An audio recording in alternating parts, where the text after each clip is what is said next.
Magandang araw po sa inyo, pati na po sa mga giliw nating taga-suporta at tagapakinig sa inyong programa. Ang kwentong aking ibabahagi sa inyo ay nangyari noong 1985 sa Isla Bato, sa isang bahagi na sakop ng Camiguin, kung saan ay pangingisda ang pangunahin naming hanap buhay. Kaya lang ay merong mga pirata na pilit kaming pinipigilan sa pangingisda. Ipinagkakait nila sa amin ang bahaging teritoryo na sinasabi nilang sakop nila.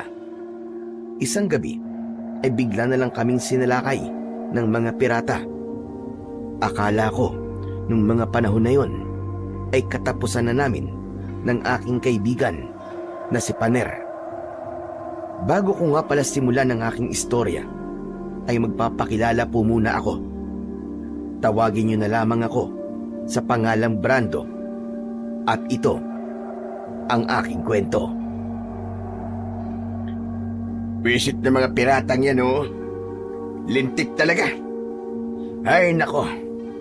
Kapag mamalasing ka nga naman. Oh, bakit po, tay? Ano po nangyari at basang-basa po kayo? Tsaka, nasan po mga huli niyong isda?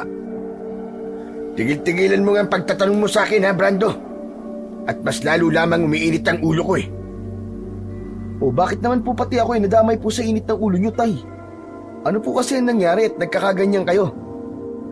Ang buwisit ng mga piratang yun, nakasalubong namin sa dagat. Akalain mong banggain ba naman ang bangka namin ni Paring Agyo?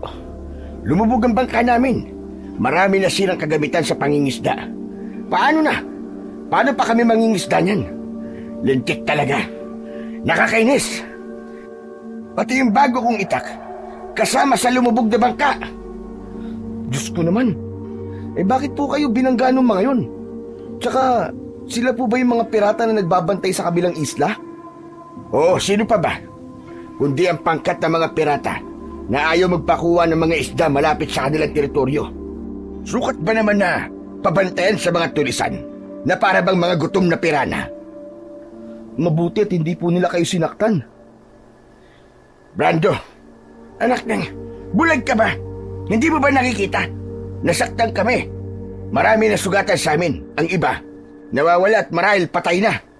Ano ba klaseng tanong yan? Pasensya na po kayo. Nagtatanong lang naman po ako eh.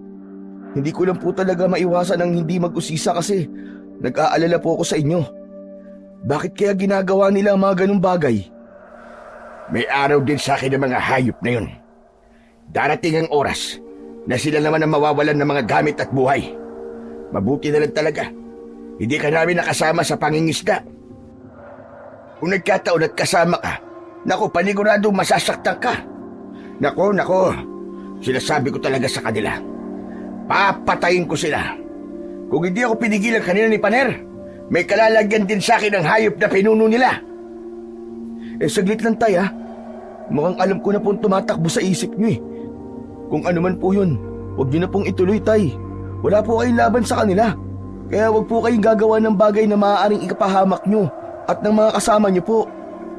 Wala nga tayong laban sa kanila. Kaya lumalakas ang loob ng mga hayop na alipinin tayo eh. Kung hindi tayo lalaban, kailan pa? Kapag namatay na ang pamilya natin sa gutom?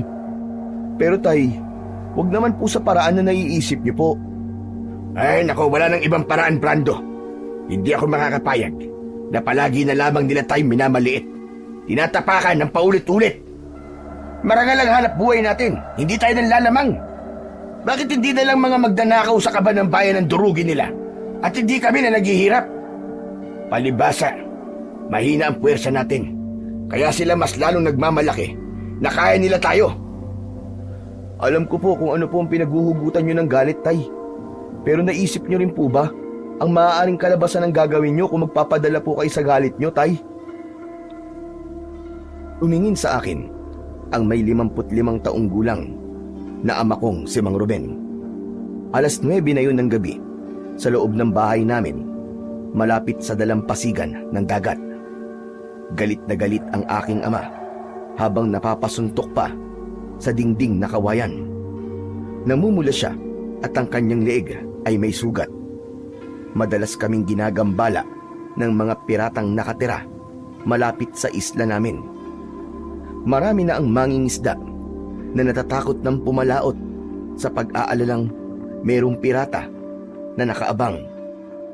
Hindi ko kilala ang pinuno ng pirata, subalit sikat siya at palaging bukang bibig ng mga mangingisda na apektado sa kalupitan nila. Maya-maya pa ay walang imik na pumasok ang aking ama sa kanilang silid na mag-asawa. Nakita ko rin na nagising ang aking ina sa boses na yon ng aking ama.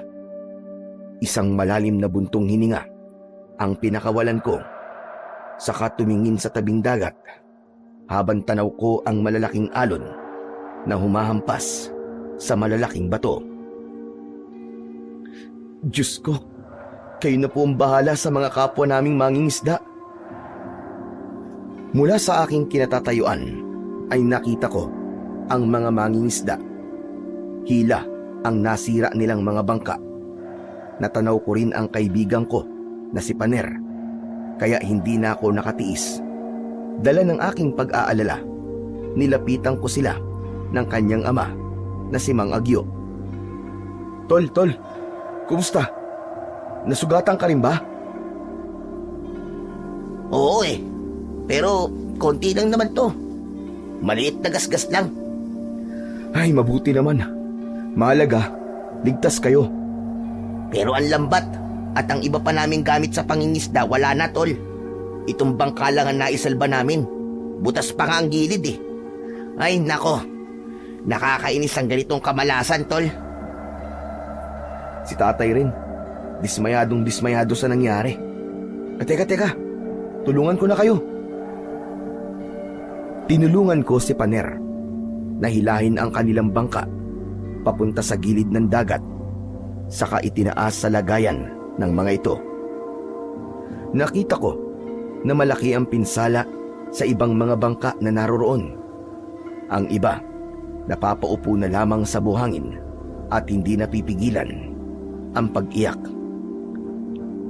Mabigat sa dibdib ko ang ganong sitwasyon ng mga kasama namin. Kahit paulit-ulit na nangyayari yon sa kanila, paulit-ulit din silang naghahanap buhay para sa kanilang pamilya. Sa pagkakataong iyon, hindi ko mapigilan ang hindi magalit sa pirata na tinatawag nila na si Ultimor. Hoy tol, ano? Hindi ka na nakapagsalita dyan. Parang ikaw ang nawala ng gamit ah. Ha? Ano bang sinasabi mo? Paktay na.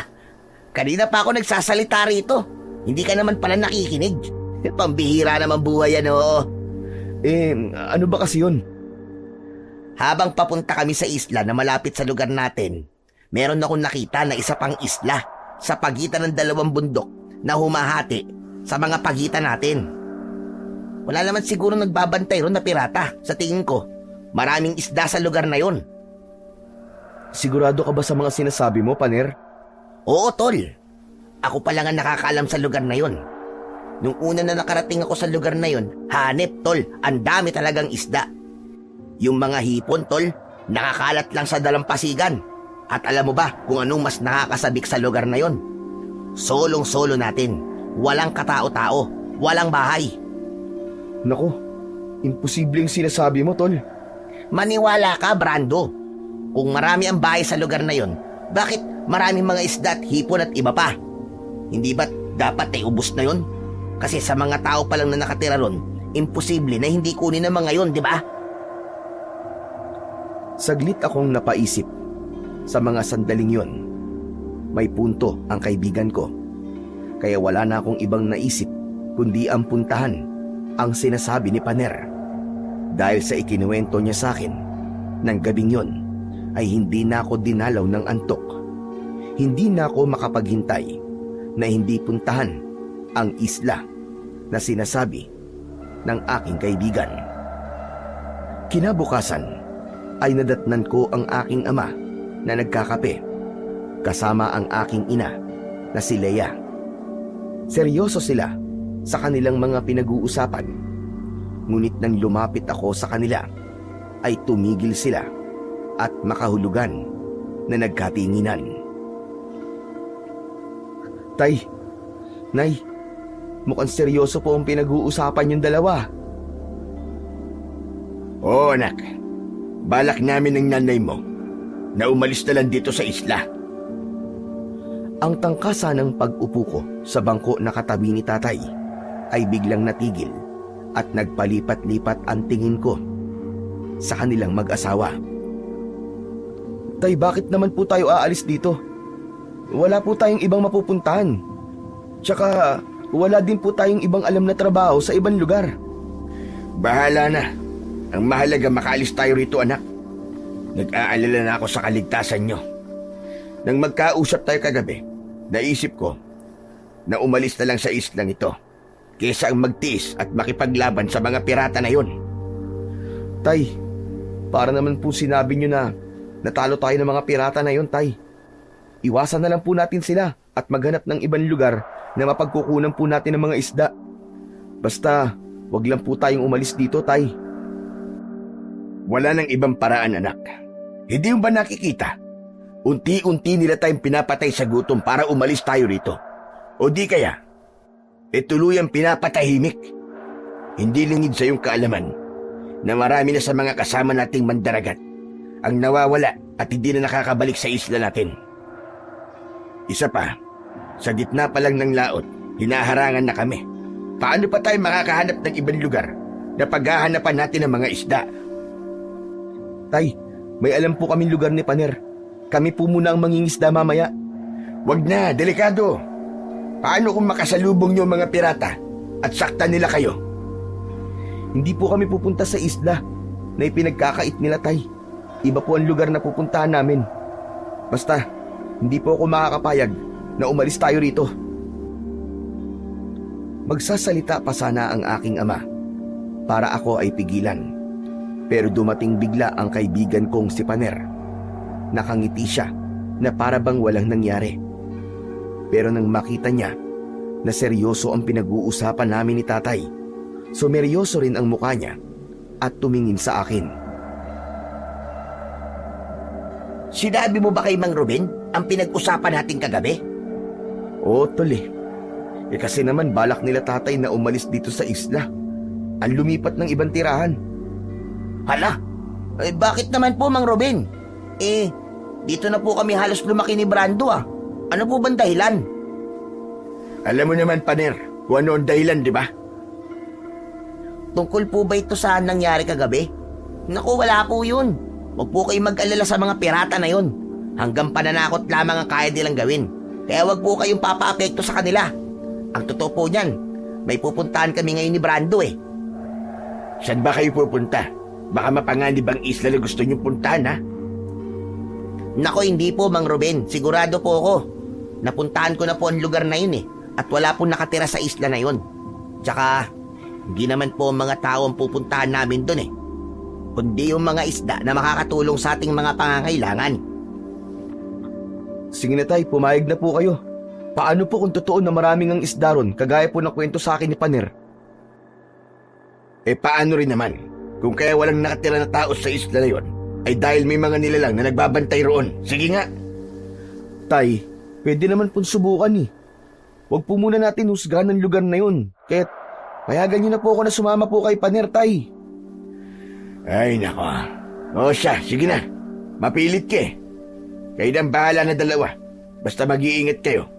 Huwag kayong magtatagal doon, ha? Opo, tay. Salamat po. O tol, baganda ka na. Mag-almusal ka muna, hihintayin kita doon sa labas. Sige po, Mang Ruben. Aalis na po ako. Salamat po sa pagtitiwala. Tango ang itinugon ng aking ama sa kaibigan kong si Paner. Naiwan ako na naghahanda naman ng pagkain. Pagkatapos ko na kumain, ay naghanda naman ako ng mga gamit sa pangingisda. Salapang o tridente ang dinala ko habang hindi pa namin nasisiguro na maraming isda ang naroroon. Ayun na muna ang gagamitin ko. Paglabas ko ng bahay at pagpunta sa tabing dagat, ay nakita ko si Paner na naghihintay na sa akin sa bangka mas nilakihan ko ang hakbang papalapit sa kanya. Grabe ka. Ang tagal mo naman, tol. Para kang babae kong kumilos ah. Baka mamaya nito abutan tayo ng dilim sa pupuntahan natin Oh, bakit naman tayo aabutan ng dilim sa pupuntahan natin? Di ba sinabi mo nga, hindi naman malayo ang isla na yun? Teka, kasama ba natin sila? Oo naman, tol. Gusto kong ibahagi rin sa kanila ang makukuha natin na biyaya sa isla na yon. Teka, sa lapang ba ang dala mo na yan? Oo, tol. May dala ka naman na lambat, di ba? Tama na to. O ano, tara na. Para makarami tayo. Pagkatapos kong sabihin yon, ay sumampa na ako sa bangka at sinagwan na yon papunta sa medyo malalim na bahagi. Habang ang 4 na bangka na sakay ang mga lalaki ay nagsimula na rin na magpaandar ng makina. Seryoso kami at kabado habang sakay ng bangkan de motor. Pagkalipas ng kalahating oras ay natanaw namin ang magandang isla. Puti ang buhangin at wala akong makitang bahay na nakatayo roon. Binalot ng tuwa at pagkasabik ang puso ko sa nakita kong kagandahan ng isla. Tila isang paraiso. Ni hindi ko na hinintay na dumaong ang bangka sa dalampasigan. Bumaba na ako at agad na naghanap ng mga isda sa gilid ng mga bato. Paner, totoo nga! Ang daming isda! Tinan mo, dami ring hipon mo! At marami pang mga shell! At ang nakakatuwa doon, tol, lahat sila nasa malapit lang sa dalampasigan. Pambihira naman ito. Ngayon lang ako nakakita ng mga isda na kusang lumalapit sa mga tao, tol. O di ba? Naniwala ka na? Totoo ang sinasabi ko. O ka na. Doon tayo magpunta. Tiyak na matutuwa sa atin ang mga kasama natin. Oo, Paner. Ayun sobra silang natuwa sa dami ng mga isda. Mapapasaya ko rin si tatay. Diyos ko, ang dami naman pong biyaya nito. Halos hindi ako makapaniwala ng mga sandaling yon. Hindi kami makapagsalita at tuloy lang kami sa paghuli ng mga isda.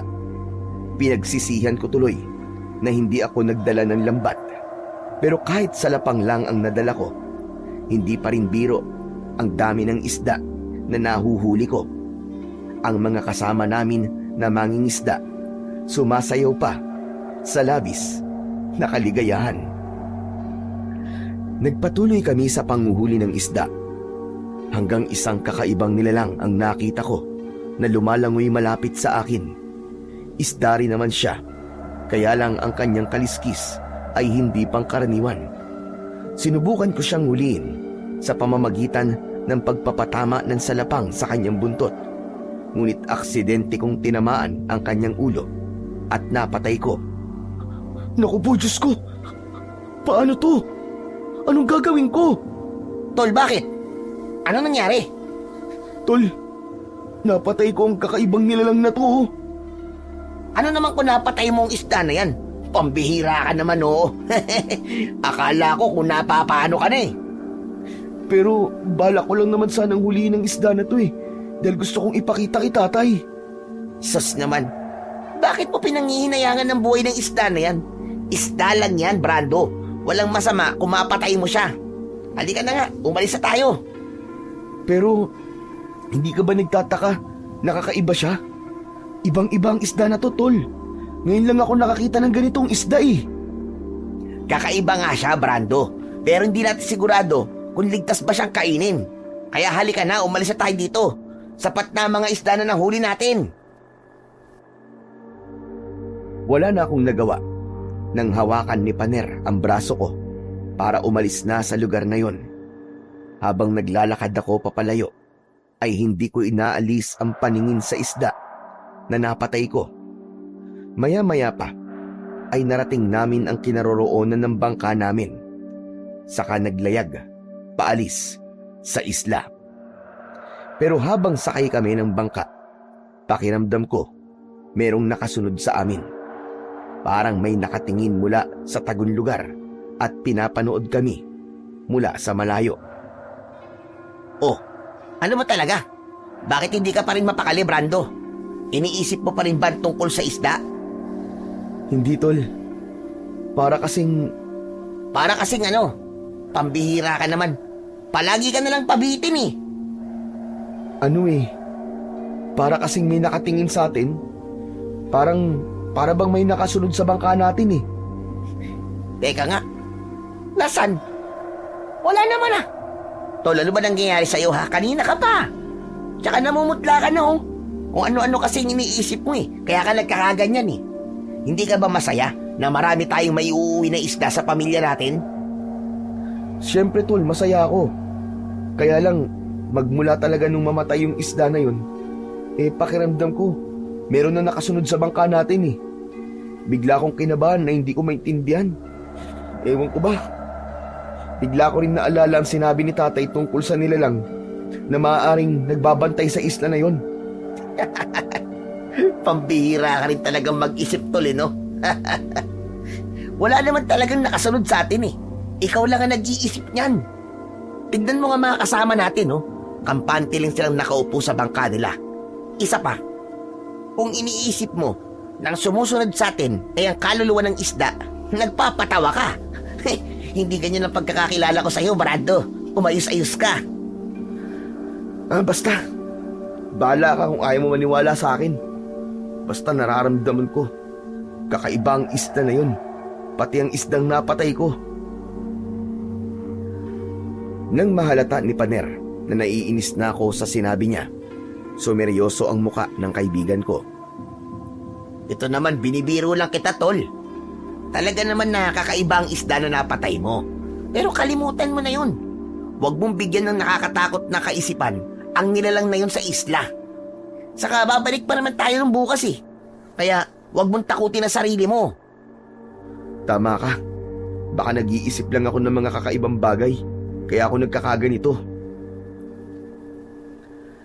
Pinilit kong kalimutan ang nangyaring yun sa isla. Isda lang naman yun at wala nang ibang dahilan para magkaganito ang pakiramdam ko. Kaya lang, ng mga oras na yon ay nagsipagtayuan na ang balahibo ko sa katawan. Mabuti na lang at natanaw ko na ang dalampasigan sa isla namin. Kahit papano ay nabaling ang aking atensyon sa maraming tao na nag-aabang sa aming pagdating. May mga hawak sila na timba na paglalagyan ng mga isda. Ang sarap ng ganung pakiramdam na merong naghihintay sa pagdating namin. Hindi pa halos kami tumitigil sa pagpapatakbo ng bangka ay lumusong na ang ilan sa tubig at lahat sila ay kumuha ng mga huli namin na isda. Lahat ay masaya, maging ang aking ama na hindi napigilan ang labis na tuwa at niyakap ako ng mahigpit. Diyos ko anak, napakarami niyong huli. Salamat talaga sa Panginoong Diyos sa biyayang ito sa atin. Salamat din po kay Panertay. Siya po talaga ang dahilan kung bakit marami po ang huli natin na isda. Naku, wala yun, Brando. Sino pa ba ang magtutulungan kundi tayo-tayo rin? O paano? Kailangan ko nang umalis. Ihatid ko pa to sa bahay eh. Oo, tol. Salamat ulit ha. Bukas na lang ulit tayo babalik doon. Anak, ako na magdadala ng mga huli mo sa bahay. Sige po tay, may iwan po muna ako rito sa dalampasigan at itataas ko pa po ang bangka eh. Iniwan ako ng tatay ko sa dalampasigan na yon. Nakigulo na rin si Mang Ruben sa mga taong naroroon. Kung marami ang natuwa sa huli namin, meron naman na hindi masaya. Si Lolo Gimo, nakatayo siya sa tabi ng dagat at nakatingin sa akin. Ang may 78 taong gulang na si Lolo Gimo, ang pinakamatandang babaylan sa aming lugar. Madalas siyang magsalita ng kung ano-anong bagay tungkol sa mga pangitain niya, pero binabaliwala lamang yon ng mga tao. Iniisip nila na baka dahil sa edad ng matanda ay kung ano-ano na lang ang sinasabi nito. Ngunit para sa akin, nanatili siyang kakaiba. Pakiramdam ko, totoo ang mga sinasabi niya. Lalo pa at madalas ay nangyayari talaga ang mga sinasabi niya. Wala siyang pamilya. bihira makihalubilo sa mga tao. At ngayon, habang nakatingin siya sa akin, hindi ko maiwasan ang hindi kabahan. Kaya naman, nilapitan ko siya para kausapin. Mawalang galang na po, Lolo Gimo. Bakit hindi po kayo kumukuha ng mga isda? Hindi na kailangan. Marami naman akong isda na nakaimbak sa tapayan. Ipaubaya mo na lang yan sa kanila. Para naman kung ano mangyari sa isla na ito. Ang mahalaga, natikman nila ang mga isda na pagbubuwisan nila ng buhay pagdating ng araw. Napaatras ako at kinabahan. Nabigla ako sa sinabi ni Lolo Gimo. Madalas ko naman siyang naririnig na nagsasalita ng mga ganung bagay. Kaya lang, parang iba ngayon ang sinabi niya. Kinilabutan ako at nag-alala. Ano pong ibig niyong sabihin na magbubuwis po ng buhay? Ang isda na nahuli nyo ay simula ng karahasan. Isang pagkakamali ang ginawa nyo.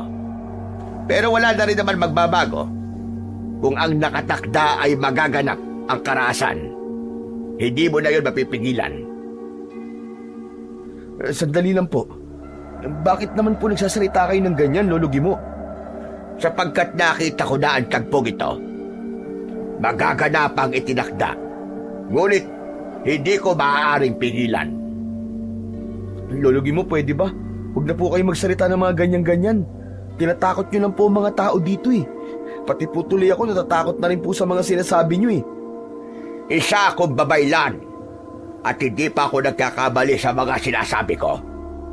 At walang dahilan para takutin ka o kung sino pa man. Ang mga sinasabi ko ay babala. Isang paghahanda. Hindi naman kita pinipilit maniwala. Ngunit darating ang isang gabi na merong masasamang tulisan ang dadaong sa isla na to. May mamamatay, may bibihagin, at may mabubugbog na isang lalaking walang muka. Ang dahilan ng lahat ng yon ay ang pagpatay sa isang alagad ng masamang nilalang na nagbabantay sa kanilang tahanan. Para akong binuhusan ng malamig na tubig ng mga oras na yon. Kinabahan ako dahil baka ang tinutukoy ni Lolo Gimo ay ang aksidenteng pagkakapatay ko sa isda.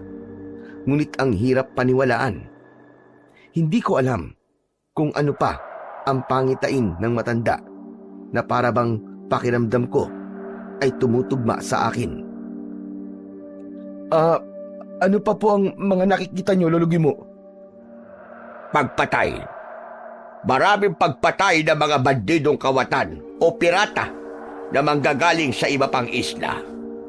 Bukod doon ay wala na. Kaya mag-iingat ka. Mag-iingat pati ang mga magulang mo. Hindi po ako mag-aalala sa sinasabi niyong babala, Lolo Gimo. Diyos lang po ang nakakaalam sa mangyayari sa hinaharap. Isa pa, sa lugar po na pinagulihan namin ng mga isda, wala naman po nakatira dun eh. Kaya wala po kaming pinakailaman na pag-aari ng iba. Tsaka, walang nagmamay-ari sa mga isda sa dagat. Kaya wala po kaming dapat na ipag-alala, Lolo Gimo. Ang mga nasabi ko ay bahagi lamang ng aking pangitain sa panaginip. Sige na, kailangan ko nang umalis. Mag-iingat na lamang kayo at huwag na huwag mong hahayaan na umalis ang tatay mo sa bahay niyo nang walang kasama. Sa ganung paraan, maiiwasan ang nakatakdang mangyari. No, teka, sandali lang po, Lolo Gimo. Huwag po muna kayong umalis, may tatanong pa po ako. Hahabulin ko sana si Lolo Gimo, pero narinig ko ang boses ng aking ama. Napalingon ako sa kanya at nakita ko na halos mapuno ang timba na hawak niya. Anak, ano ba pinag-uusapan niyo ni Tatay Gimo? Bakit nagmamadali siyang umalis? Meron ba siyang inaalok sa'yo o ibang mga sinabi tungkol sa akin? Po, wala naman po, tay. Gusto ko sana siyang bigyan po ng isda pero tumanggi po siya eh. Naku, talagang tatanggi yun, anak. Hindi naman siya halos kumakain ng isda eh. Nag-aalala siya na baka mawala ang kanyang kakayahan. Isa pa, anak, huwag mo siyang kakausapin o di kaya naman paniwalaan ang mga sinasabi niya. Kapag may inaalok naman siya, huwag mong tatanggapin. Ha? Bakit naman po, Tay? Basta, sumunod ka na lang. Ay, nako. Naiintindihan ko na po kung bakit ko lalayuan ng matandang yun, Tay. Talaga po bang ganun siya magsalita? Ay nako, anak. Kaya masanay ka na sa kanya. O tara na. Kailangan pa natin maibenta to sa palengke. Tsaka, kanina pa gutom ang nanay mo. Sige po, Tay. Magkasama kami ni Tatay na tinahak ang daan papunta sa aming bahay. Pagkalipas lang ng ilang minuto, ay nadatnan namin si Nanay na nagpapausok na sa kalan. Inilapag naman ni Tatay ang mga isda, saka inilagay ang mga yon sa plastik para dalhin sa palengke. Ako naman ay pumasok sa loob ng kwarto at itinabian sa lapang. Pagkabihis ko ng damit ay nahiga ako sa aking katre. Nakatingin ako sa bubong na anahaw habang iniisip ang mga sinabi sa akin ni Lolo Gimo. Ay, nako, nakakainis. Di na lang sana ako nagtanong kanina. Pambihira na yan, oo. Ang gulo-gulo na nga ng isip ko. Dumagdag pang matandang yun. Anak, ano bang binubulong-bulong mo dyan, ha? Wala po, Tay. May iniisip lang po ako. O siya, sige, aalis muna ako saglit, ha? Ikaw muna ang bahala rito. Opo, Tay. Sigaw ko, pero bigla kong naisip ang sinabi ni Lolo Gimo na huwag kong hahayaan na umalis si Tatay na mag-isa.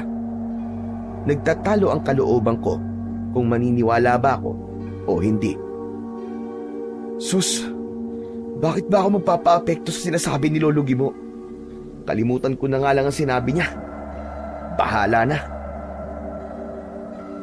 Binaliwala ko ang sinabi ng matandang lalaki at hindi na ako lumabas ng silid para ihatid si Tatay. Inabala ko na lamang ang aking sarili sa pag-iisip sa mga binabalak kong gawin bukas. Pagkalipas ng ilang oras ay tinawag na ako ni Nanay para kumain ng tanghalian. At nang matapos akong kumain ay agad akong nagpunta sa tabing dagat para ayusin ang nasirang bangka ni Tatay. Masyado akong nalibang sa ginagawa ko. Kaya naman, hindi ko naramdaman na nakalapit na pala sa tabi ko ang kaibigan kong si Paner. Pambihira naman, Tolo. Masyado kaya tampo ko sa ginagawa mo, ah. Parang wala sa lugar na to ang isip mo. Ay, pasensya ka na, Tol. Kanina ka pa ba dyan? Oo, kanina pa ako rito. At malapit nang maubusan ng laway sa pagsasalita ng walang kausap. Sorry naman. Hindi ko kasi namalayan ng paglapit mo eh. Iniisip ko kasi ang mga sinabi sa akin ni Lolo Gimo. Ano? Si Lolo Gimo ba ka mo? Nako, wag mo seryosoin ang mga pinagsasabi ng matandang yun. Walang katotohanan ng mga lumalabas sa bibig nun eh. Tol, iba talaga eh. Parang totoong sinasabi niya. Nako, bahala ka kung maniniwala ka sa kanya. Ako kasi, hindi nagpapaniwala sa mga sinasabi ng matandang yun. Sa dami kasi ng mga sinabi niya, kahit isa, wala pang nagpapatunay na nagkatotoo nga mga yun. Kaya kung ako sa'yo, kalimutan mo na mga narinig mo kay Lolo Gimo. Tumigil ako sa ginagawa ko at seryosong tumingin sa muka ng kaibigan kong si Paner. Totoo naman ang sinasabi niya, pero sa puso ko, gusto kong paniwalaan ang sinasabi ni Lolo Gimo. Lalo na at hanggang ngayon, hindi nawawala ang kaba sa aking dibdib. Para bang may mangyayari talagang masama. Gusto ko tuloy pagsisihan na pinaalis ko si Tatay nang walang kasama. Hindi ko alam kung bakit apektado ko sa mga sinabi ng matandang yon. Habang nag-iisip ako, bigla kaming nagulat sa malakas na sigawan ng mga tao sa tabi ng dagat. Kaya napatakbo kami ni Paner para tignan ang pinagkakaguluhan ng mga tao. Nang makalapit kami sa kanila, bumundol ang takot sa aking dibdib. Diyos ko! Patay na to ah! Tol, Siyang kasama namin ni Mang Ruben nang gabing bilangga kami ng bangka ng mga pirata. Isa siya sa mga nawawala naming kasamahan. Pero bakit naman wakwakan siya niyan at nawawala ang kanyang mga mata? Tol, pati ba naman yan gagawan mo pa ng panibagong kaisipan? Malamang na nagkaganyan ang katawan niya dahil baka maraming pating ang kumain dyan. Pating, tol? Kung pating ang lumapa dyan, bakit laman loob lang ang nawawala? Hindi ba't dapat lahat ng katawan niya o di kaya naman magkakapira-piraso ang katawan niya? Sa puntong yon ay hindi na ako sinagot ni Paner. Pareho na kami na nakatingin sa katawan ng lalaki habang iniiyakan ng asawa nito. Maya-maya pa ay dumagsana ang maraming tao na nakikiisyoso sa katawan ng lalaking namatay. Ilang saglit lang ay nagpaalam na ako kay Paner. Hindi ko kayang tagalan na makita ang nangyari sa lalaki. Hindi ko naman alam na sumunod din sa akin si Paner. Tol, sandali! Hintayin mo ako! Oh, bakit? Anong bakit? Sasama ako sa bahay nyo. Nabitin ako sa pakikipag-usap sa iyo Dapat nagpaiwan ka na lang muna dun at nakiramay ka sa mga kasamahan nyo. Ano ba kasi yung nangyari sa inyo ni tatay noong nakaraang gabi, ha? Pauwi na kami nun nang biglang bumangga sa amin ang malaking bangka ng mga pirata. Grabe, tol. Talagang nagulat kami dahil bukod sa hawak nilang mga baril, meron din silang mahahaba na espada. Wala nga silang pakialam kahit may tao sa bangka na binangga nila Nilampasan lang kami at dinuraan. Talagang napakasama nila, no? Hindi nila alam na nakapatay na sila ng tao. Kawawa naman ang pamilya ng lalaking yun. Mga hayop sila. Mga walang puso. Tama ka dyan, tol. Sagad na sa buto ang kasamaan nila. Pati si Mang Ruben, sumabog din sa galit ng gabing yun Mabuti na lang talaga at nahawakan ko siya noon. Napigilan ko siya. Aba, balak ba namang makipaglaban sa mga pirata? Salamat, tol, hindi mo pinabayaan si tatay. Ay, teka pala, tol. Ano na bang oras ngayon? Nako, 4:00 na ng hapon. Bakit mo naitanong? Nag-aalala kasi ako kay tatay. Hindi ko pinakinggan ang babala sa akin ni Lolo Gimo. Hindi ako mapakali. Kanina pa umalis si tatay pero hanggang ngayon, hindi pa rin siya bumabalik Tol, kaya hindi ka napapakali dahil iniisip mo ang babala ni Lolo Gimo. Kalimutan mo na yon.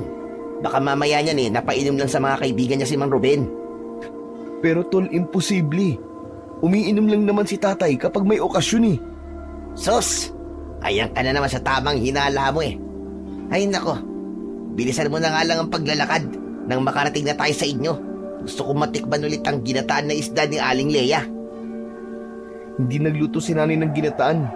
Ibinenta ni tatay ang lahat ng nahuli ko kanina.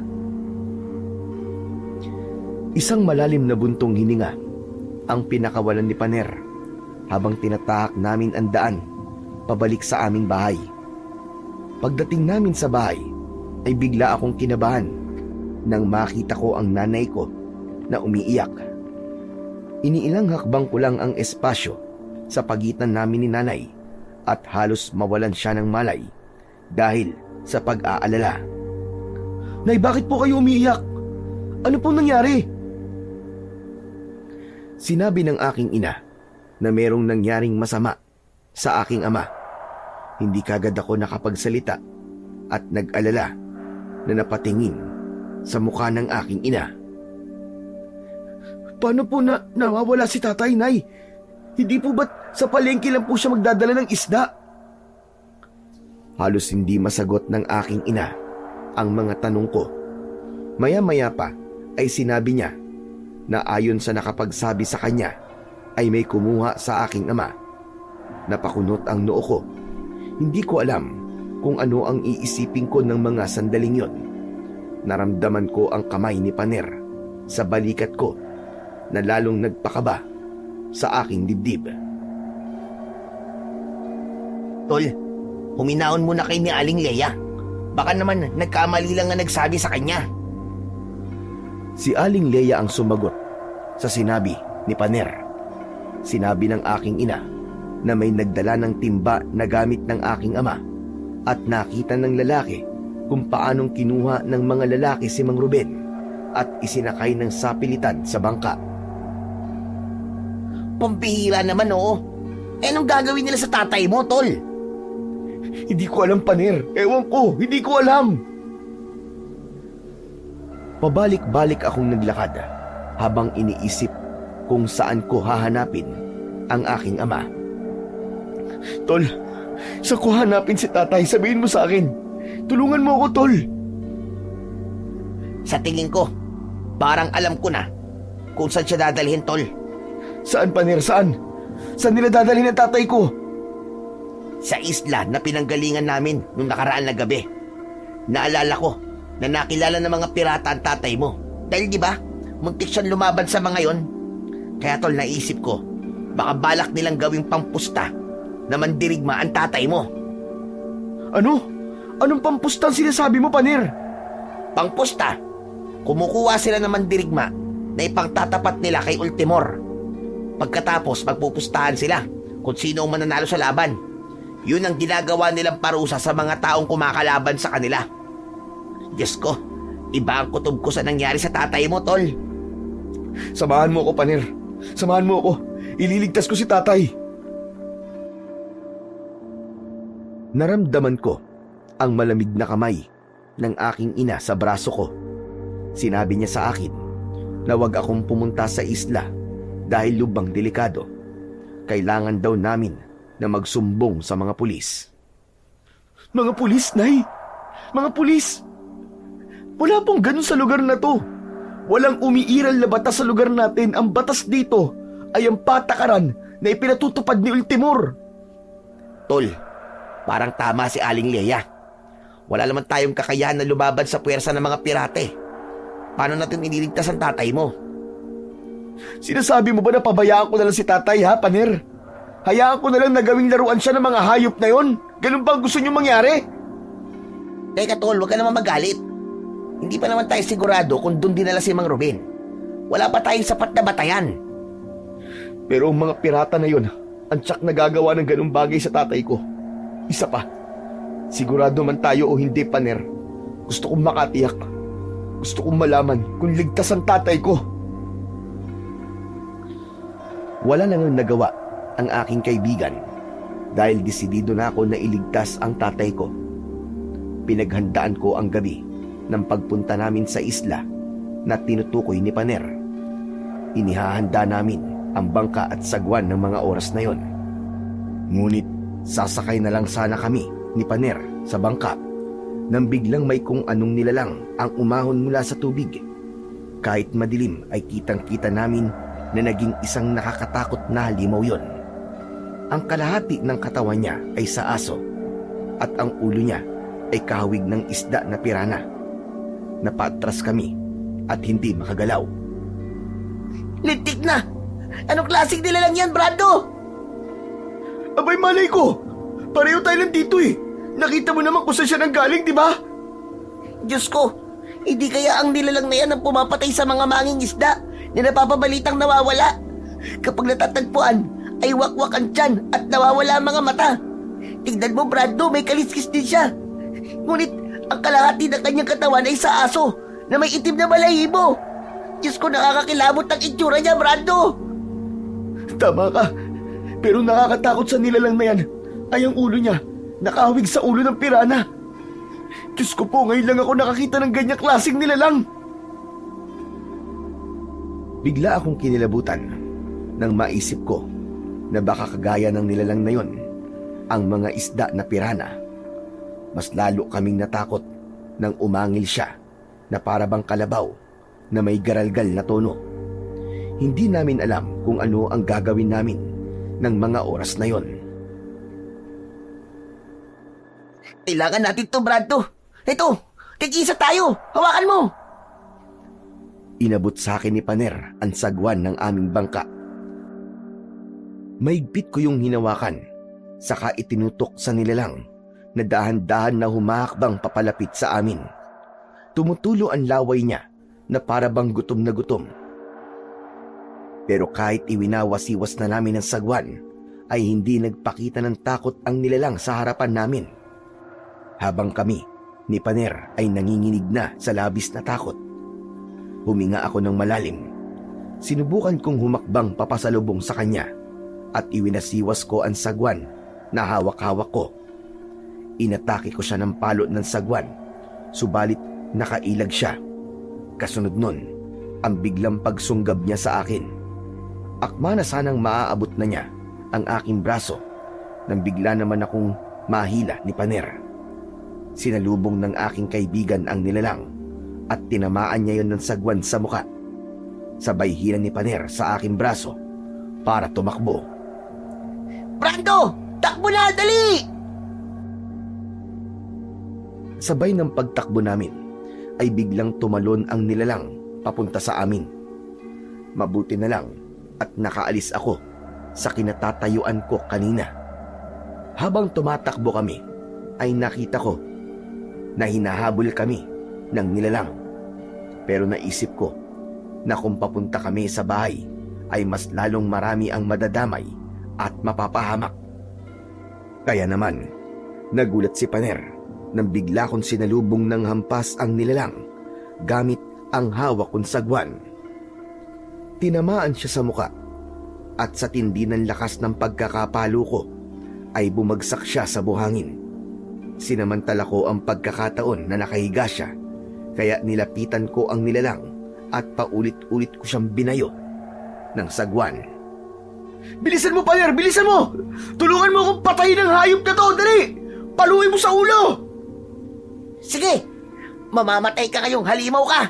Muntik mo na kaming gawing hapunan, ha? Itong bagay sa'yo! Sa pagpapalitan namin ng paghampas ni Paner sa katawan ng nilalang ay bumulwak ang dugo sa muka ng halimaw. Hindi namin siya tinigilan hanggat hindi namin siya napapatay. Tama na! Tama na, tol! Tama na! Patay na siya! Imposible na mabuhay pa yung siraulong yan! Ano kayang klaseng nilalang yan, tol? Bakit kaya bigla siyang nagpakita sa atin? Sa palagay ko, isang babalayan, Brando. Isang palatandaan ng pagsisimula ng panganib sa ating isla. Narinig ko na ang kwento dati ni Mang Ruben tungkol sa mga ganyang klaseng nilalang, na minsan na raw niyang nakalaban nang mangisda siya sa kabilang isla. Ha? Teka. Bakit hindi ko alam na may ganong karanasan pala si tatay? Abay, malay ko sa inyong mag-ama. Hindi yata kayo magkasundo eh. Basta, sa kanya ko narinig ang nilalang nakagaya sa itsura ng napatay natin ngayon. Nalimutan ko na kung ano ang pangalan ng sinabi ng tatay mo eh. Pero, sigurado ko na isa siyang aswang, tol. Kumakain talaga siya ng tao.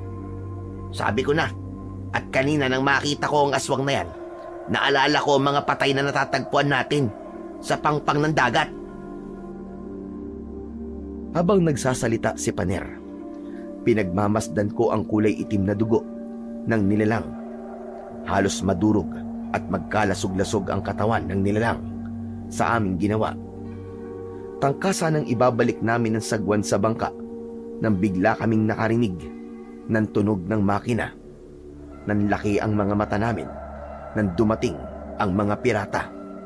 Humihiyaw sila ng kakaibang salita. Dala nila ang baril, pana at sibat. Ang tanging nagawa na lang namin ng mga oras na yon ay ang magtago sa bangka habang nakasilip at nakikita ang ginagawa ng mga pirata. Walang awa nilang pinagdadadampot ang mga kalalakihan na pasakay pa lamang sa kanilang bangka, saka binubugbog at hinahampas sa ulo ng dulo ng baril hanggang sa mawalan ng malay. Ang iba naman na sinubukan tumakas ay naabutan. Sinuntok ang mga yon, pero nakipaglaban para ipagtanggol ang kanilang mga sarili. Ngunit kapag natututukan ng baril, ay wala na silang nagagawa. Tol, anong gagawin natin? Papunta na sila sa mga bahay natin, oh. Kailangan ko silang maunahan. Pupuntahan ko si nanay. Ako rin, tol. Pupuntahan ko si tatay. Sabay kaming tumayo ng aking kaibigang si Paner. Pero nagulat kami sa dalawang lalaki na nakangisi habang nakatutok sa amin ng baril. Maya-maya pa ay dumaong na rin sa pangpang ang malaking bangka na merong layag at katig. Mas marami ang mga pirata na naroroon. Ngunit ang mas umagaw sa akin ng pansin ang paglabas ng isang lalaki na kasing edad ng aking ama. May tali siya sa ulo ng kulay pulang panyo. May mahabang buhok na parang sanggano. May tabako sa bibig at kulay itim ang mga ngipin na para bang nabubulok na. Bumaba ang lalaki sa hagdan na nakakonekta sa buhanginan habang nakatingin sa mga bihag. Tol, siya si Ultimor, ang pinuno ng mga pirata. Kung ganun, siyang dumukot kay tatay. Magbabayad ang hayop na yan. Brando, wag! Maraming mamamatay kapag lumaban ka sa kanila. Itaas mo lang ang kamay mo at huwag kang gagalaw.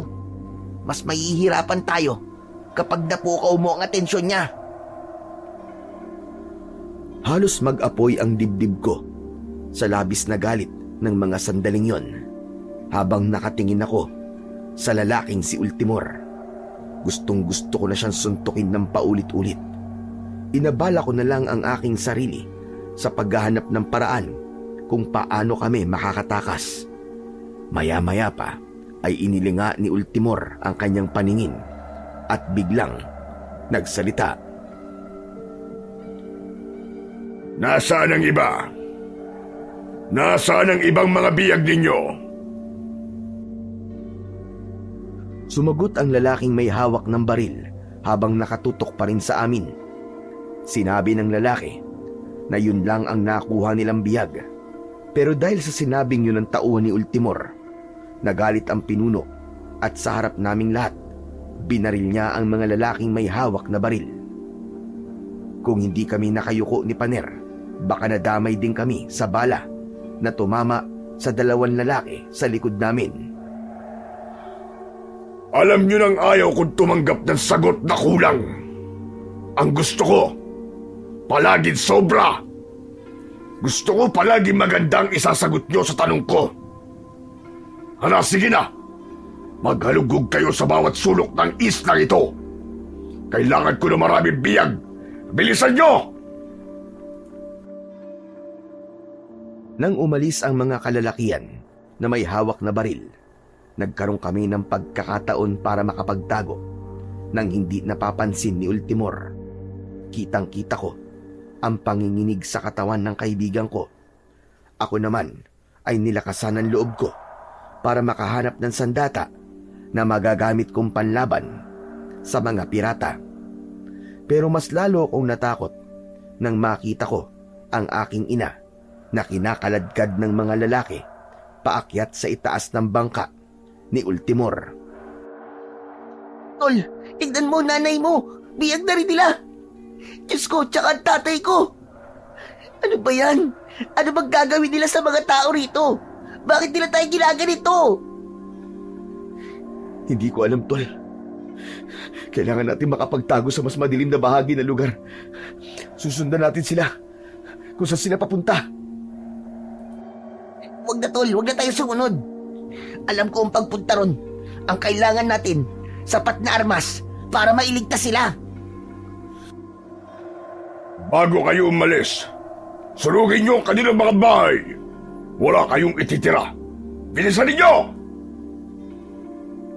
Ang hayop na piratang yun.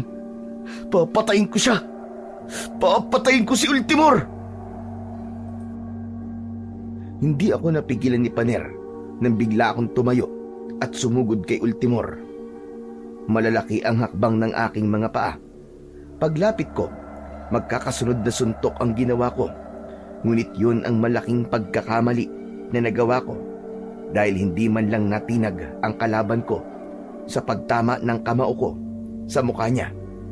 Sa halip, humarap siya sa akin at tinutukan ako ng baril ng mga tauhan niya. Itinaas ni Ultimor ang isa niyang kamay. Wag! Wag kayong makikialam sa amin. Matagal na rin akong hindi nakakapagpapawis. Inilinga ko ang paningin sa paligid ko at nakita ko ang kaibigan kong si Paner na hindi makalabas sa pinagtataguan niyang bangka. Lumapit sa akin si Ultimor at hinamon niya ako ng isang duelo. Gusto ko ang mga tulad mo, binata. Malakas ang loob mo.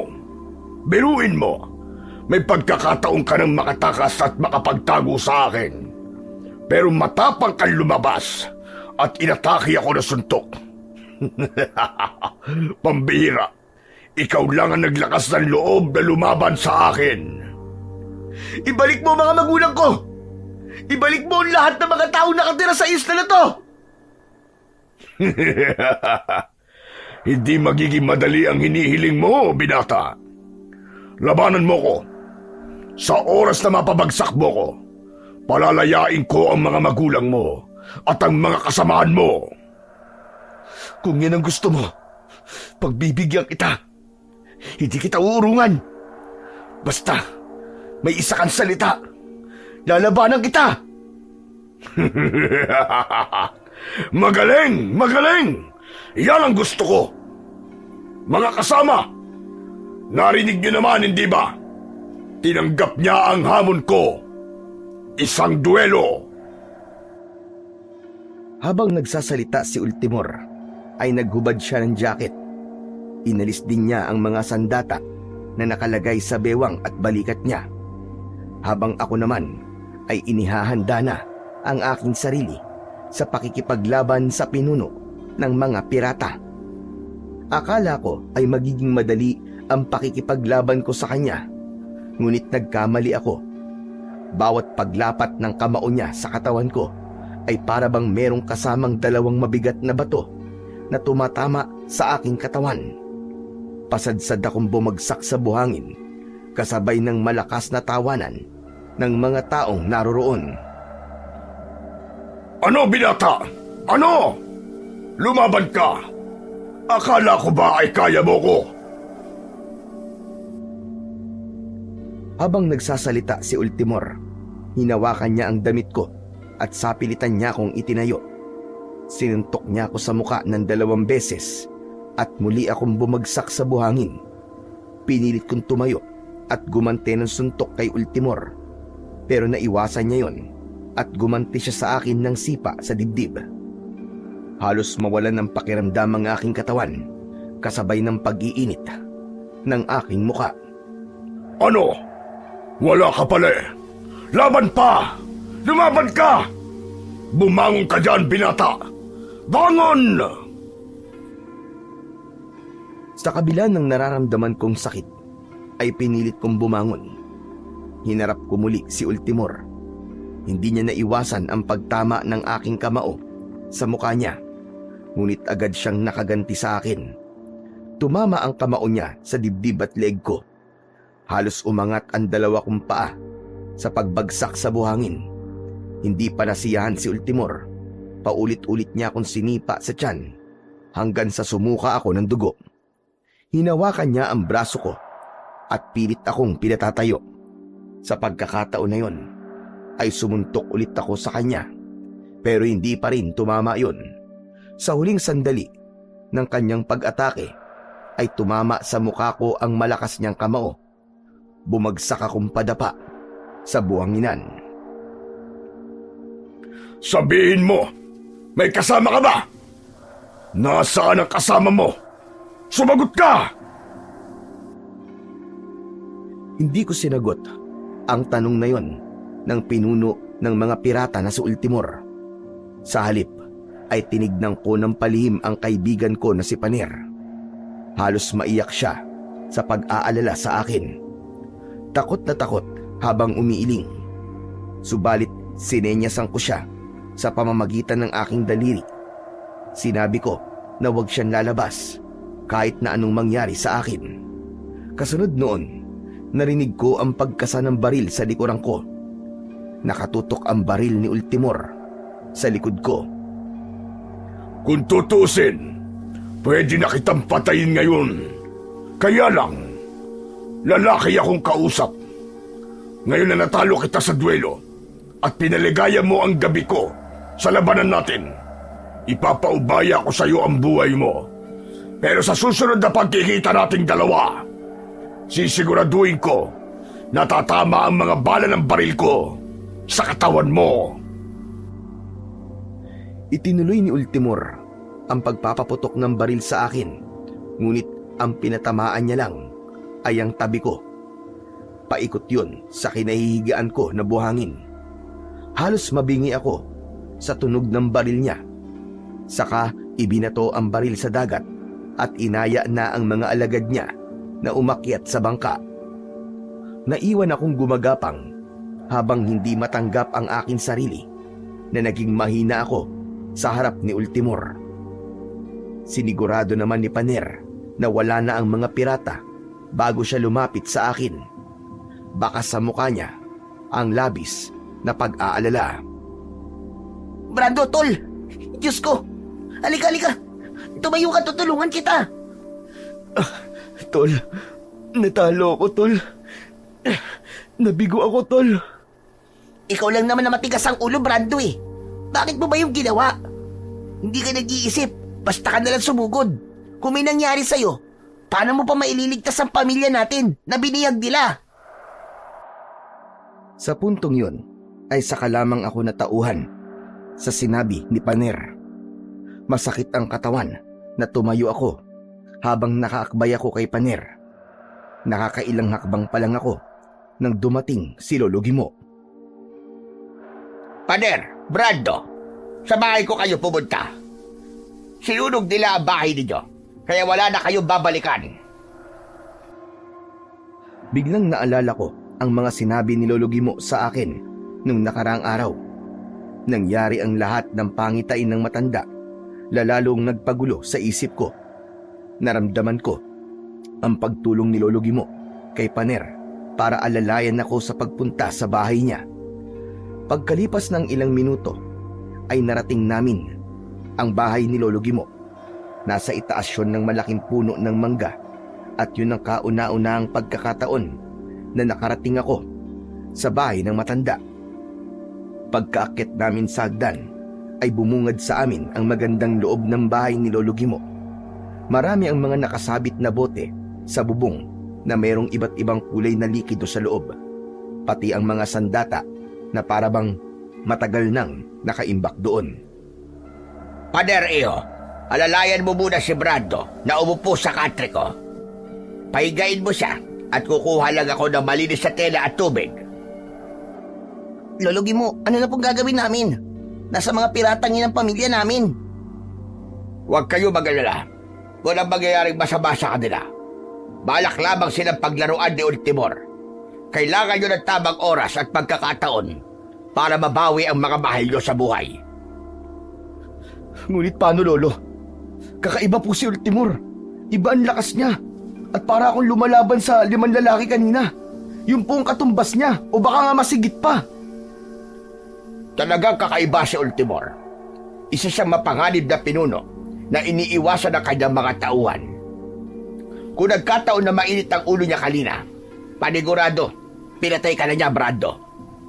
Hindi ko alam kung bakit hinayaan kanyang mabuhay. Ikaw lang ang pinabayaan niyang mabuhay sa lahat ng mga taong naghamon sa kanya ng laban. Pakiramdam ko nga po, hindi na ako humihinga ng mga sandaling yun eh. Nang paputokan niya ng baril si Brando. Hindi bumubuhay ng kalaban si Ultimor.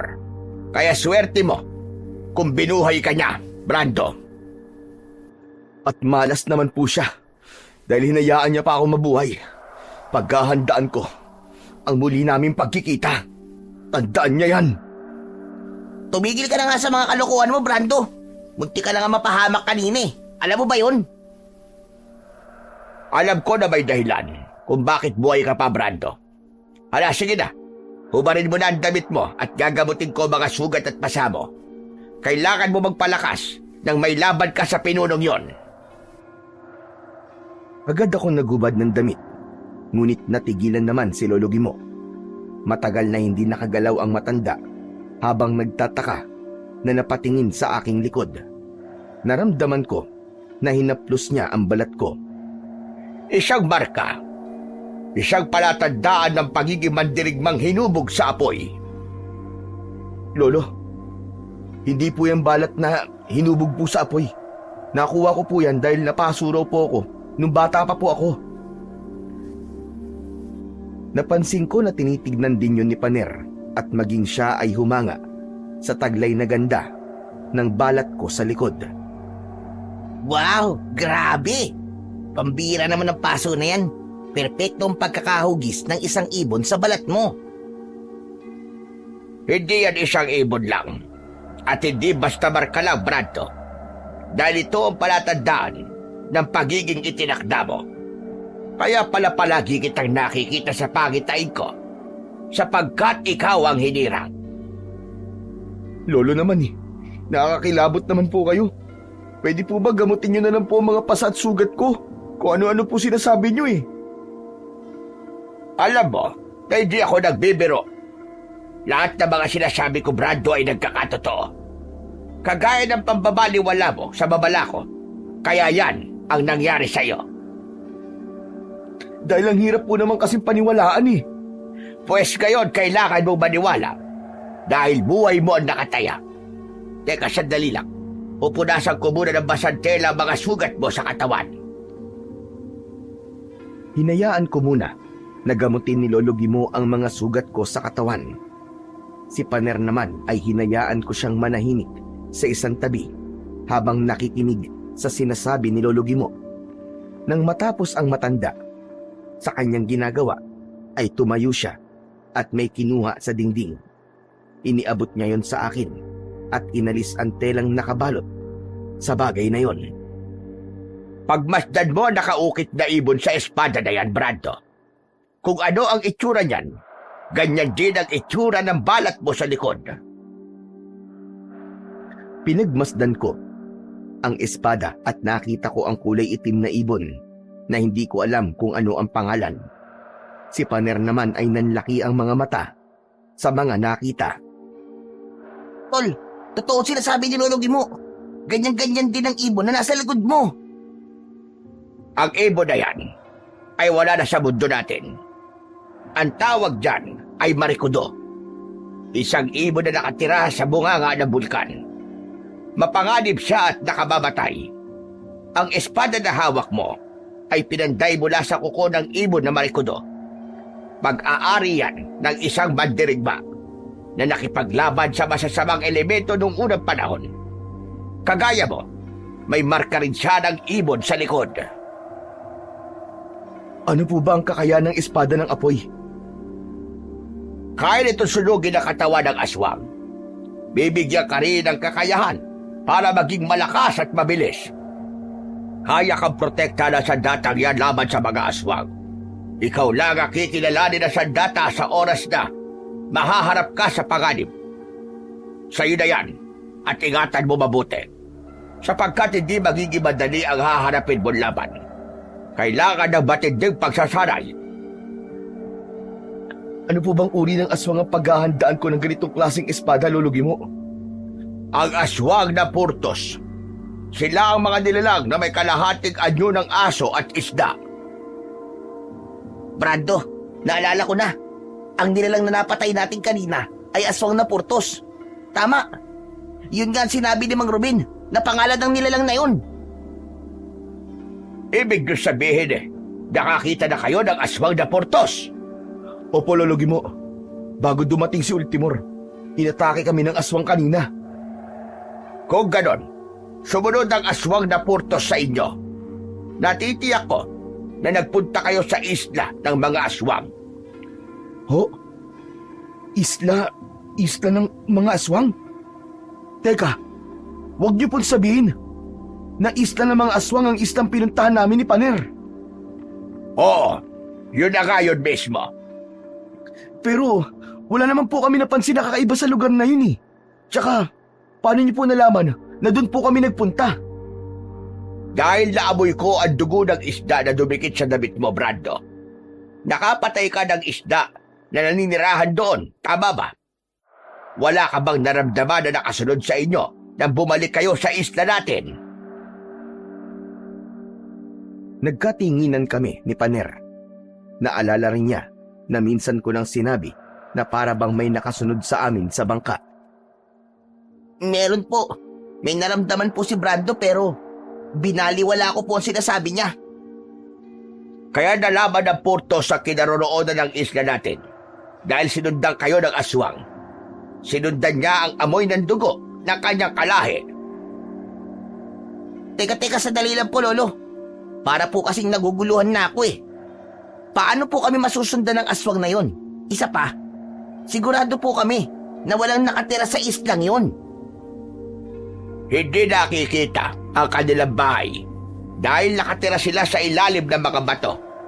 Mabuti na lang at nakaalis na kagad kayo ron dahil kung hindi, aatakihin kayo ng mga isda na kagaya ng napatay ni Brando. Yun ang isda na kasimbangis na mga pirana.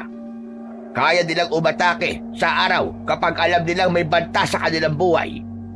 Mukha lang silang baamo, pero mapanganib sila.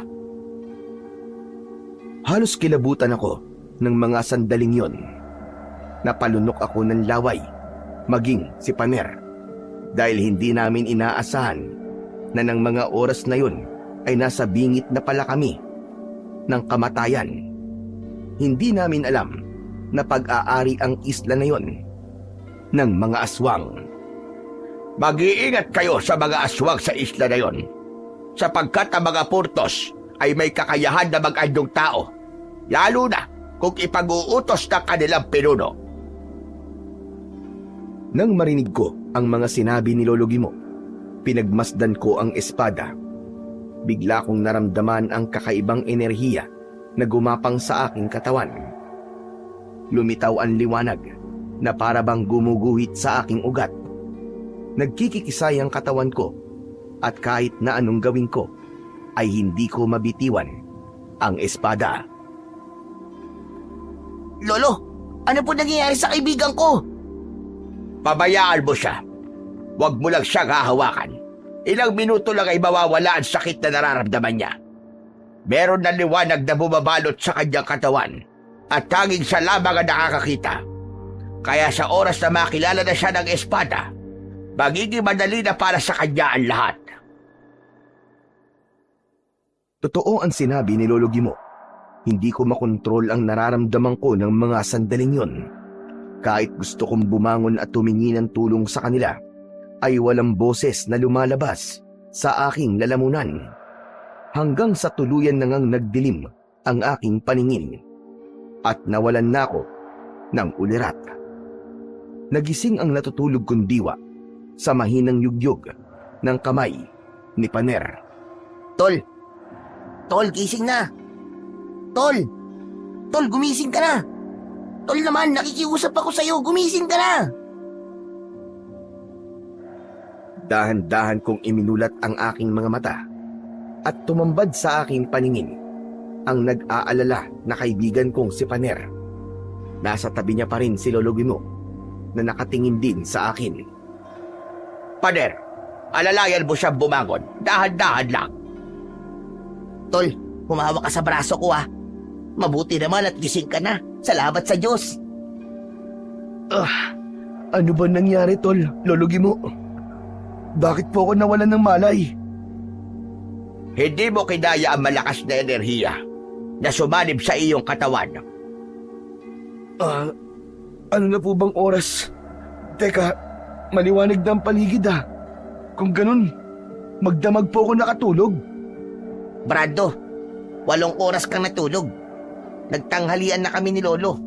Hindi ka pa rin nagigising. Grabe ka, Tol. Pinag-alala mo ko ng gusto ah. Kala ko kung ano na mangyayari sa'yo eh. Pasensya ka na, Tol ha. Hindi ko talaga kayang labanan ng sakit na nararamdaman ko kagabi. Tama siya, Paner. Malakas ang kapangyarihan na sumanib sa katawan ni Brando. Ngayon nataglay mo na ang espada ng apoy. Ano na ang plano mo ngayon? Anong binabalak mo? Isa lang po tumatakbo sa isip ko. Ililigtas ko po ang mga magulang ko. Ililigtas ko po ang mga kababaryo natin, Lolo Gimo. Kung ganon, ay mag-iingat ka. Huwag ka mag-alala. Malaki ang maitutulong sa'yo ng espada. Gusto ko sanang sumama sa iyo. pero magiging pabigat lang ako roon. Naiintindihan ko po. Sapat na po ang tulong niyo sa akin, Lolo Gimo. Maraming salamat to. Tol, sasama ako sa'yo. Para kay Tatay Agyo. Ililigtas ko rin sila. Kung may kakayahan po kay Lolo Gimo na makita ang hinaharap tungkol sa kapalaran ko, tulungan niyo po akong makita ang magiging resulta ng aking paglusob sa kuta ng mga pirata. Hindi ko magagawa ang nais mong mangyari, Brando. Dahil ang pangitain ko ay walang pinipiling oras kung kailan magpapakita. Minsan ay nagbibigay siya ng babala sa panaginip ko. Ngunit sa pagkakataong ito, nasa mga kamay mo ang kapalaran at kaligtasan mo. Hangad ko na magtagumpay ka sa laban na to. Kagaya ng tagumpay ng unang mandirigma na gumamit ng sandata. Ako naman, Lolo Gimo. Ano po ang sandata na magagamit ko? Itak na ibinabad sa katas ng bawang ang dalhin mo, Pader. Pero kailangan nyo muna ng pagsasanay bago kayo lumusob sa kuta ng mga pirata. Wala kaming inaksayang oras. Agad kaming naghanda sa pagsasanay gamit ang sandata. Nagulat ako sa galing ni Lolo Gimo sa paghawak ng armas na kahit matanda na siya ay may angkin pa rin siyang lakas. Ilang beses akong bumagsak sa lupa kapag tinatamaan niya ako ng kahoy. Ganon din si Paner na parang gusto nang sumuko sa madalas na pagbagsak sa lupa. Paano kayo lulusob sa mga kalaban kung ganyan kahina ang katawan ninyo? Sige, bumangon kayo dalawa!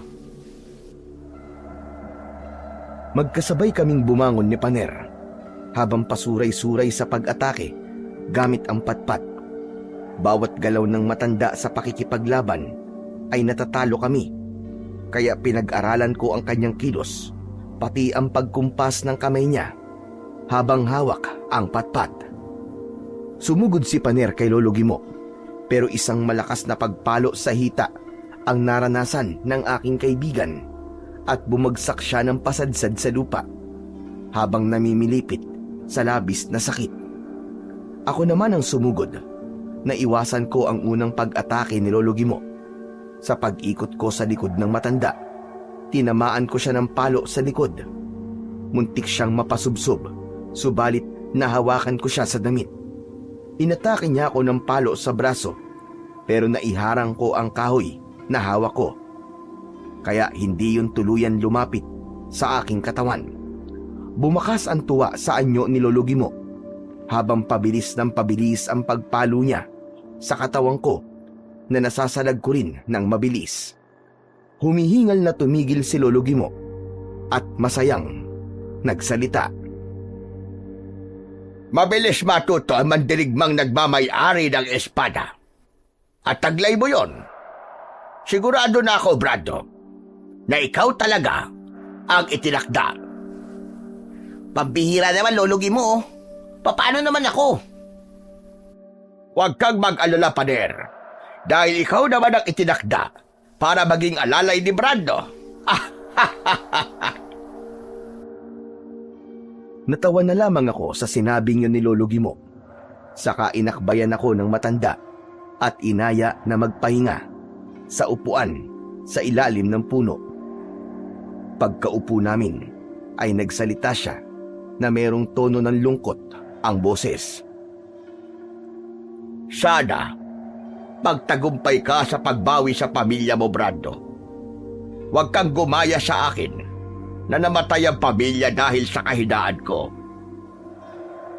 Teka, Lolo Gimo, ang buong akala ko po wala po kayong pamilya, na mag-isa lang po kayo sa buhay. Meron akong pamilya.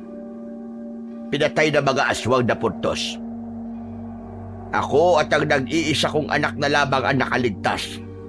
Ngunit nagkahiwalay kami. Nagtawirin namin ang langoy ang isla nyo. Mabuti na lang, may nakapulot sa akin ang maging isda. Nang magkabalay naman ako, ay nagsimula na rin ang mga pangitain ko. Kung ganun po, may posibilidad po na buhay pa rin po ang anak nyo at nakaligtas po siya. Oo, Brando, nakaligtas siya. At yun ang ipinagpapasalamat ko. Kung ganun, Lolo Gimo, nasaan po siya? maayos na buhay niya. Sa katunayan, ang anak ko na yon ang nauna sa'yo na gumamit ng espada. Masaya ako na kahit paano ay naging mabuti siyang tao kahit matagal kaming nagkahiwalay. Dahil sa mga aswang na purtos, muntik masira ang buhay ko. Bigla po ako nag-alala sa mga magulang ko. Sa tingin ko po ay kailangan na namin kumilos. Natatakot po ako na baka hindi ko na rin po sila makita. Mag-iingat kayo, Brando. Ang mabuti pa, gamitin niyo ang bangka ko para mabilis kayo makarating sa isla. Pagsapit ng gabi, ay nagpunta kaming dalawa ni Paner sa dalampasigan. Tinulungan kami ni Lolo Gimo sa paghahanda ng bangka. Bago kami umalis, ay siniguro muna namin na nakahanda na rin ang aming mga sandata. Pagkalipas ng ilang minuto, ay nasa gitna na kami ng laot. Maingay ang tunog ng motor, ngunit hindi naging hadlang yon para hindi ko marinig ang ingay na nanggagaling sa tubig.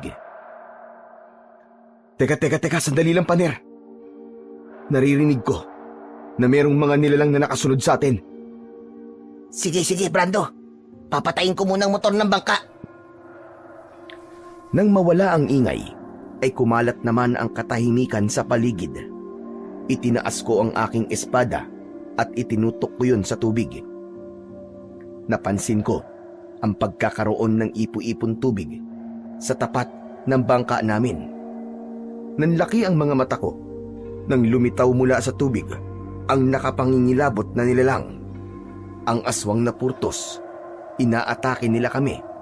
Umikot ang bangka na para bang inilalayo kami sa isla. Tol, labanan mo sila! Huwag mong hayaan na makasampa sila sa bangka natin! Sige na, Tol! Bilisan mo! Buhayin mo ulit ang makina ng bangka!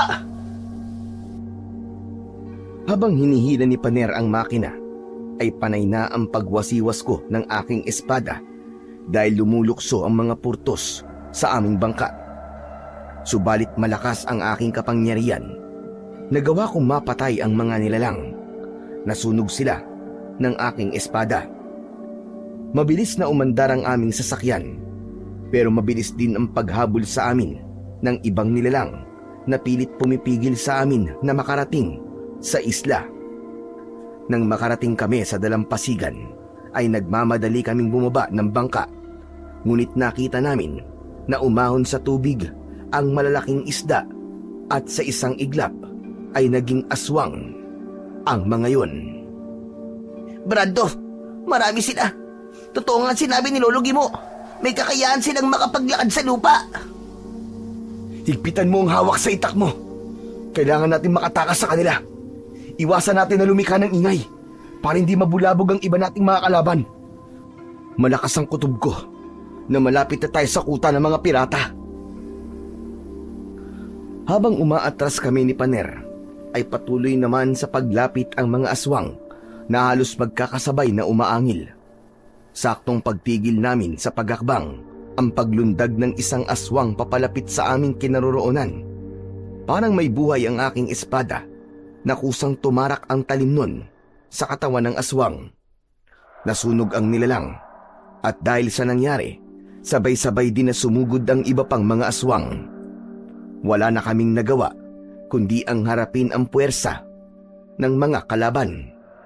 Tumabi ako kay Paner upang mabantayan siya laban sa mga purtos. Takbo na, Paner! Takbo na! Doon sa banda doon! Bilisan mo! Itinuro ko kay Paner ang bahagi ng isla na merong malawak na kakahuyan. Agad siyang tumakbo roon habang ako naman ay hinarap ang mga aswang na umaatake sa amin. Bawat wasiwas ko ng sandata ay tumatama yon sa leeg ng mga kalaban. Parang labaha ang talas ng aking espada na kayang pumugot ng ulo ng mga aswang sa isang hampasan lang. Nang maubos ang kalaban, ay saka lamang ako nakahinga ng maluwag. Sumunod ako kay Paner. Halos hindi ko maaninaw ang daan ng mga sandaling yon. Mabuti na lamang at merong konting liwanag na nanggagaling sa bilog na buwan. Kahit paano, ay nakatulong yon upang mabilis kong matakbo ang daan. Maya-maya pa ay nadatnan ko si Paner. Nagtatago siya sa likod ng malaking bato habang nakasilip sa maliwanag na bahagi ng kakawyan. Lumapit ako sa kanya at tumabi. Nandito na nga sila, tol. Ayun oh, si Ultimor. Nagpapakaligaya sa babaeng nakahiga sa batong lamesa. Hindi nagpapakaligaya si Ultimor, Paner, kundi nagsasagawa siya ng ritual. Teka, nahanap mo na ba kung nasan si tatay? Ayun sila, Brando. Nasa gitna sila ng maliit na hawla at mukhang katatapos lang nilang makipaglaban sa mga tauhan ni Ultimor. Pinagmasdan ko ang kalagayan ng aking ama. Nakagapos ang mga kamay nila habang katabi ang tatay ni Paner. Nakayuko na parabang nakatulog na dahil sa bugbog na inabot mula sa mga kalaban. Nakuyom ko ang aking mga kamay dahil napatunayan ko na pinoprotektahan ng mga aswang ang mga pirata. Maya-maya pa ay nagulat ako sa nasaksihan namin. Tol, nakikita mo ba kung paano nagpalit ng anyo si Ultimor? Pambihira. Hindi kaya siya ang aswang na pinuno ng mga portos. Kaya pala bukod tangi sila lamang ang nakakatawid sa isla na to. Dahil sila pala mismo ang mga aswang. Hindi ko akalain na dito kami maghaharap ng pinuno ng aswang at si Ultimor pa ang namumuno sa kanila. Kaya pala malakas ang loob niyang manggulo sa isla natin dahil isa siyang aswang. Nininlang nila tayo, tol. Hindi lang sila basta mga pirata. Mga aswang din sila. Mga kampo ni Satanas. Kaya pala tinalo ka ng hayop na yan sa duelo dahil malakas siya at hindi siya ordinaryong nilalang. Teka, anong gagawin niya sa babaeng nakatali? Tingnan mo. Tol, sasaksak niya na matulis siyang kuko. Naku, Diyos ko, papatayin niya ang babae, tol. Tara na, tol, kumilos na tayo bago pa niya patayin yung babae. Naunang nagpakita si Paner sa mga aswang, kaya lumabas na rin ako sa pinagtataguan ko. Anak ng putsa! Paano nakapasok ang mga yan dito? Pasensya ka na. Nakapasok na kami at nakita ko kung anong klaseng halimaw ka. Gusto ko lang ipaalam sa'yo na inubos na rin namin ang mga alagad mong nagbabantay sa isla mo. Kaya siguro malakas ang loob mo na lumaban at maliitin ang mga tao eh. Dahil nagtatago ka sa lakas ng kapangyarihan ng isang aswang. Sa pagkakataon na yon, nagkamalay ang aking ama. Nakita niya ako at bumakas sa mukha niya ang takot. Nagpumiglas siya sa pagkakagapos. Maging si Mang Agyo ay nagpumiglas din nang makita ang kanyang anak. Brando, anak! Tumakas ka na! Hindi ka na sana nagpunta pa rito! Anong ginagawa mo rito, anak? Tumakas ka na! Kung ganun, ikaw pala ang anak ni Ruben. Tamang-tama. Makikita mo kung paano ko sila papatayin sa harap nyo. Kagaya ng ginawa niya sa pagpatay niya sa anak at asawa ko. Maging sa mga magulang ko. Nararapat lamang na mamatay sila. Dahil kampun kayo ng kadiliman. Kayo ang unang sumira sa buhay ko. Pinatay ng tatay mo ang nanay ko. Kaya nararapat lang na patayin ang mga kalahi mo. Kung mas maaga lamang kitang nakilala, matagal na kitang pinatay, Ruben. Pero dahil nandito ang anak mo, uunahin ko siya nang malaman mo kung gaano kasakit ang mawalan ng pamilya. Hindi yun mangyayari. Dahil uunahin kita, hayop ka. Ako ang papatay sa'yo. Kasabay ng pagsigaw ko, ang paglitaw rin ng malakas na liwanag mula sa espada ko. Naramdaman ko na uminit ang balat ko sa likod. Isang mabilis na pagsugod ang ginawa ko. Umatake ako kay Ultimor, ngunit naiwasan niya ang bawat pagtaga ko. Samantalang ang kaibigan kong si Paner naman ay mabilis na lumapit sa aking ama at sa tatay niya. Kinalagan niya ng tali ang mga yon. Nang masiguro ko na ligtas na ang aking ama, ay hinarap ko ng buong tapang si Ultimor. Ngunit Sinalubong niya ako ng suntok sa muka. Bumagsak ako ng pasadsad sa lupa. Nabitiwan ko ang aking espada. Napunta yon sa pagitan namin ni Ultimor. Nang akma ko nang aabutin ng espada, sinipa niya ako sa tagiliran. Kaya gumulong-gulong ako palayo sa akin sandata. Ngayong wala ka ng sandata, wala ka nang magagawa kundi tanggapin ang magiging kamatayan mo. Biglang nagsihanay ang mga alagad ni Ultimor. Sabay-sabay silang umangil na parabang mga asong ulol. Gumapang ako sa lupa habang pilit na inaabot ang espada. Si Paner naman ay hindi na nakagalaw sa kinatatayuan niya. Tila na estatwa. Sa kabila ng pagsusumikap ko na maabot ang espada, ay bigla kong naramdaman ang kuko ni Ultimor sa aking likuran. Bumaon yun sa aking naman habang nararamdaman ko ang mapding pagguwit nun sa aking balat. Napasigaw ako sa labis na sakit. Pakinggan mo ang sigaw ng anak mo, Ruben. Pakinggan mo! Pakinggan mo kung paano siyang nasasaktan. Anak! Lumaban ka! Lumaban ka, anak! Hindi na siya makakalaban sa akin. Umaasa lang naman siya sa espada na dati mo nang ginamit sa amin, Ruben. Ngayon naman, ipinagamit mo sa anak mo. Para ano? Para mamatay? Nang marinig ko yun, ay hindi ako makapaniwala. Si tatay pala ang unang gumamit ng mahiwagang espada. Huwag mong idamay ang anak ko, hayop ka! Ako na lang ang patayin mo! Huwag mo kong turuan sa mga dapat kong gawin. Tignan mo kung paano kong bubutasin ang katawan niya!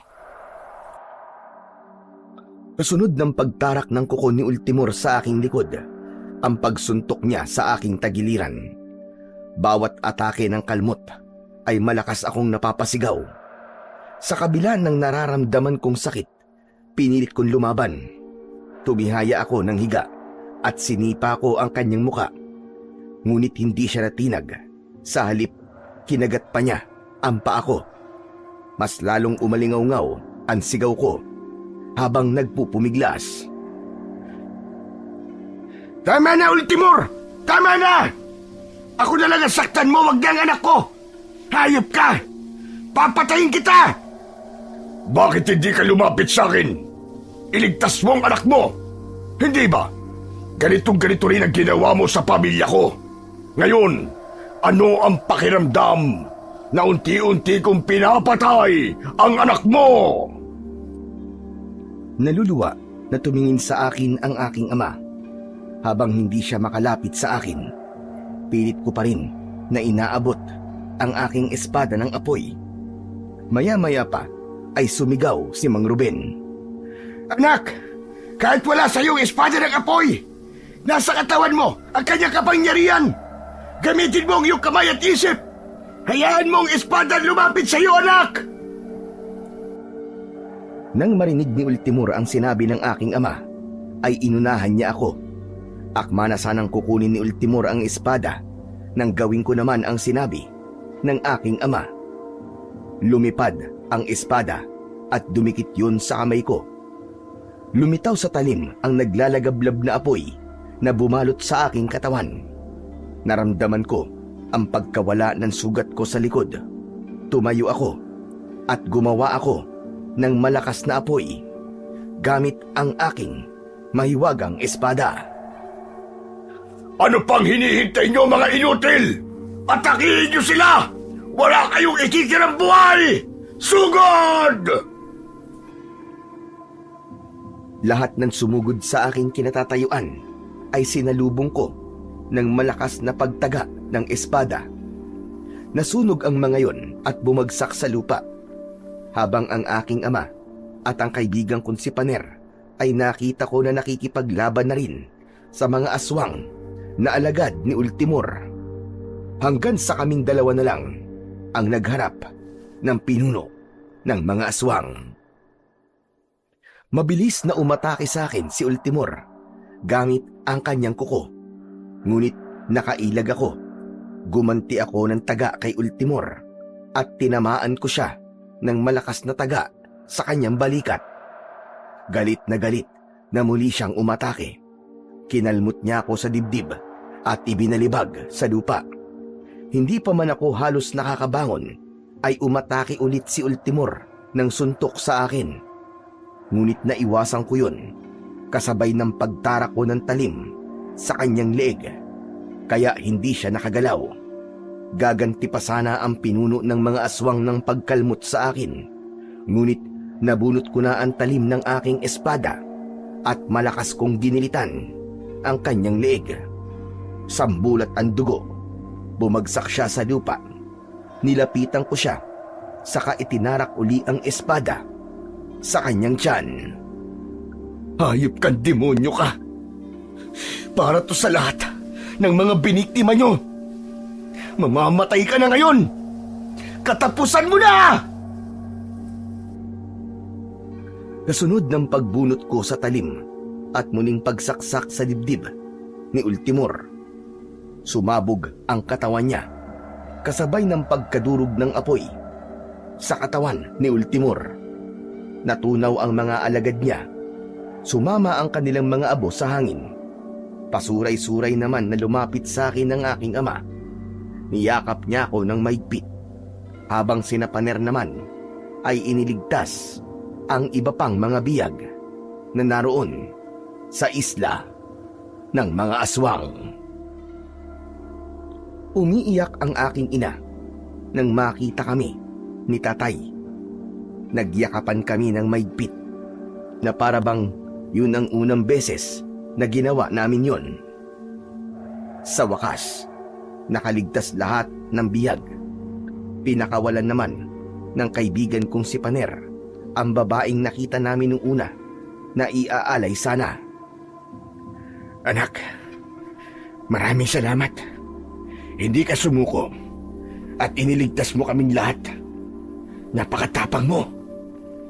Tay, salamat din po kay Paner at kay Lolo Gimo dahil tinulungan po nila ako.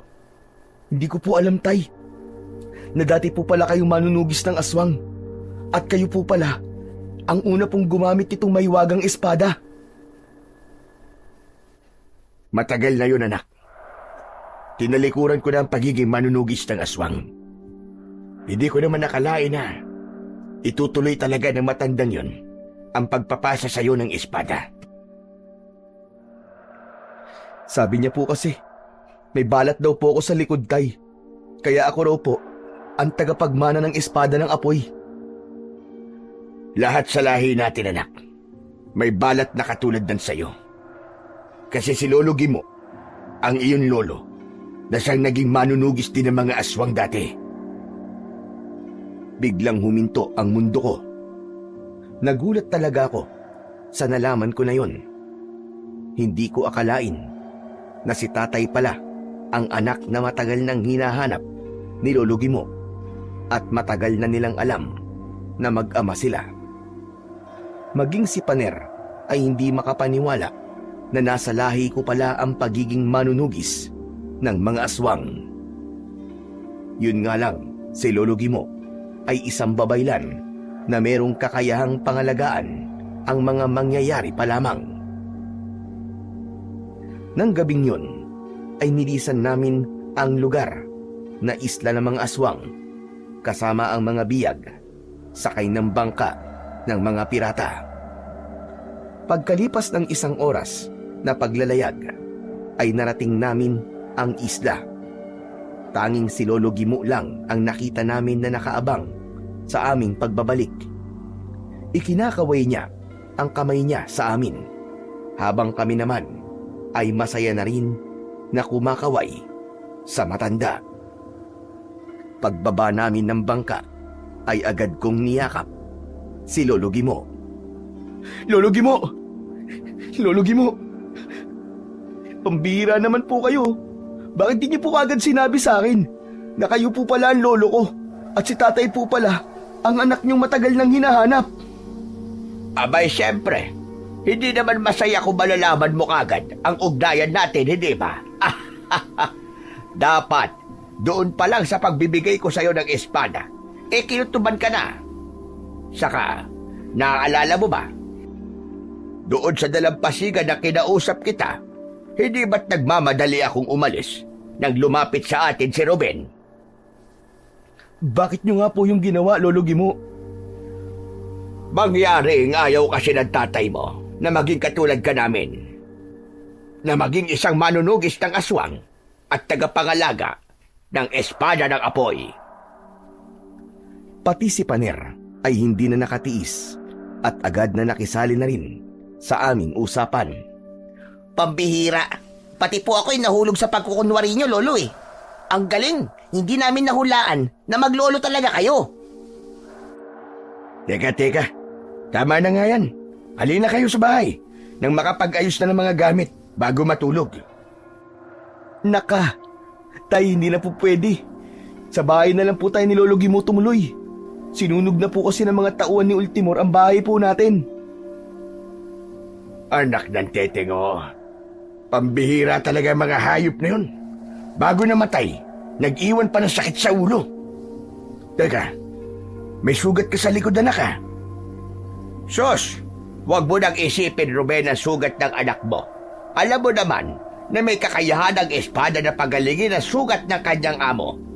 2 araw lang ang titiisin niya at babalik na sa dati ang lakas ng iyong anak na si Brando. Lolo, tara na po. Teka, saglit lang. Paano naman kami ni tatay?